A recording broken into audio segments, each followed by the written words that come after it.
हरे कृष्णा, मैं पंकज दासी आज आपके लिए एक प्यारा सा प्रसंग लेकर आई हूँ। हमारे मन में अक्सर ये सवाल होता है, मुझसे किसी ने ये सवाल किया था कि हम अभी सेट नहीं हुए हैं, हमारी अभी नौकरी नहीं हुई है, अभी हम पढ़ाई कर रहे हैं, अभी हमारे पास घर नहीं है, रेंट का घर है, तो क्या हमें प्रभु के पास अब जाते हैं, तो किस प्रकार से उनसे हमें माँगना चाहिए? ये उनका प्रश्न था। वो दीदी जो थी, उनका नाम था रमा। रमा दीदी ने मुझसे ये प्रश्न पूछा कि ये बताइए कि हम प्रभु के पास जाते हैं तो हमें मांगने की इच्छा होती है, पर क्या मांगे उनसे और किस तरह से मांगे? ये सवाल सुनकर मुझे बड़ा ही अजीब लगा कि उनको मैं इस बात का क्या उत्तर दूं, लेकिन उनका सवाल था तो मुझे उन्हें बताना भी था। सो मेरे को ध्यान में आया कि मैं आप लोग से भी इस बात को साझा करूं। देखिए, जब हम प्रभु की भक्ति करते हैं, जब हम प्रभु से प्रेम करते हैं, जब हम प्रभु के द्वार पर जाते हैं, तो हम क्या चाहते हैं? आप पहले अपनी चाहत और अपने प्रेम को देखिए।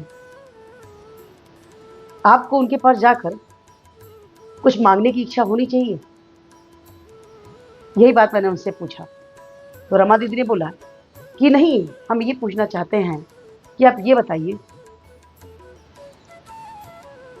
हम जाते हैं पर हम कुछ मांग नहीं पाते।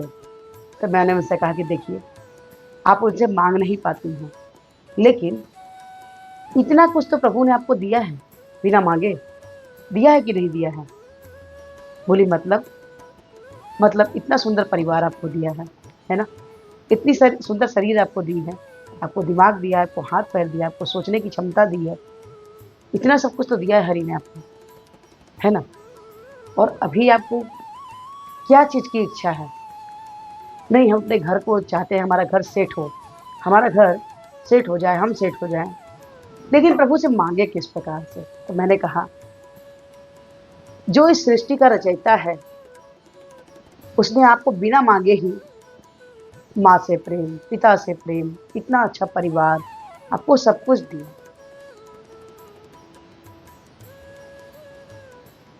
क्यों मांगना उनसे? उन्हें पता है कि किस समय आपको देना है और क्या देना है, कितनी मात्रा में देना है।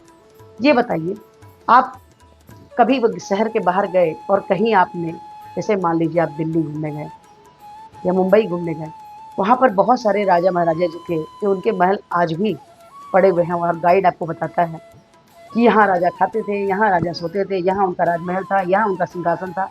ये सब बातें आपको बताते थे। लेकिन वो राजा तो को क्या सकून मिला? आपको प्रभु से सकून और शांति चाहिए, सकून चाहिए आपको, आपको शांति चाहिए। जब भी प्रभु के पास आप जाए ना, प्रभु से उनसे सकून मांगे, प्रभु हमें आप शांति दीजिए, हमें सकून दीजिए। क्योंकि बाकी चीज़ें अगर आपको मिल भी जाती हैं, जैसे घर मिल जाए, बंगला मिल जाए, गाड़ी मिल जाए, सारी व्यवस्थाएं हो जाए, लेकिन आपको सकून न रहे, शांति नहीं रहे, तो जीवन में। लेकिन वो जो राजा थे, जिनके पास सब कुछ था, नौकर चाकर, इतना बड़ा राजमहल, लेकिन क्या उन्हें शांति थी? क्या उनको सकून था? नहीं था ना। उनके जीवन में शांति नहीं थी। आपको प्रभु से, भगवान श्री कृष्ण से ये मांगना है कि प्रभु हम आपसे प्रेम कर पाए, हमें शांति मिले। बाकी बाकी जो चीज़ प्रभु को देना है वो आपको आपके समय पे ज़रूर दे देते हैं, जो आपके लिए बेस्ट है, जो आपके लिए सबसे उत्तम है। आपका कार्य है पढ़ाई करने का, आप पढ़ाई कीजिए, प्रभु को भजिए। कई बार लोगों का ये भी प्रश्न होता है, उनका ये भी प्रश्न था कि हम कृष्ण से प्रेम करते हैं, लड्डू गोपाल से प्रेम करते हैं, हम राधा राधा नहीं जप पाते ज़्यादा, मेरा मन तो कृष्ण में ही रमता है। देखिए, पहले आप कृष्ण में प्रेम तो लगा लीजिए, वो स्वयं जिससे प्रेम करते हैं आपको प्रेम करना सिखा देंगे। राधा रानी महारानी वैसे भी बहुत कृपालु हैं, बहुत कृपालु हैं। तो करना क्या है? सिर्फ प्रेम ही तो मांगना है, बाकी चीज़ें जब आपका समय होगा आपको मिल जाएगा। मैंने उनसे ये बात बोला। और राधा रानी तो बहुत कृपालु हैं, बहुत कृपालु हैं।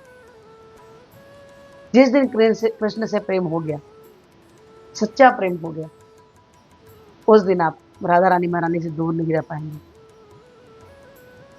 आपको हमेशा प्रभु से कुछ मांगने के लिए नहीं जाना चाहिए। प्रभु के पास अगर दर्शन करने जा रहे हैं, उनसे प्रेम करने जा रहे हैं, तो उनसे सिर्फ प्रेम मांगिए, उनकी भक्ति मांगिए, कि प्रभु मैं आपके चरणों के प्रति समर्पित हो पाऊँ, मैं आपसे सच प्रेम कर पाऊँ और नाम नाम का आसरा लीजिए। कृष्ण नाम का आसरा लीजिए, राधा नाम का आसरा लीजिए, राम नाम का आसरा लीजिए।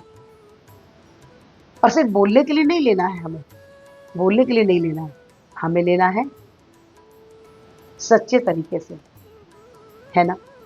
आज की बात आपको कैसी लगी? अच्छी लगी हो तो लाइक कीजिए, शेयर कीजिए, सब्सक्राइब कीजिए और इस वीडियो को विनम्र प्रार्थना कि हमारे पूर्ति आचार्य श्रील प्रभुपाद हमें हरे कृष्ण महामंत्र जपने बोले जो कुछ इस प्रकार से है, हरे कृष्ण कृष्ण कृष्ण हरे हरे, हरे राम राम राम हरे हरे। तो हरे कृष्ण महामंत्र जपिए और कृष्ण के सबसे प्यारे बच्चे बन जाइए।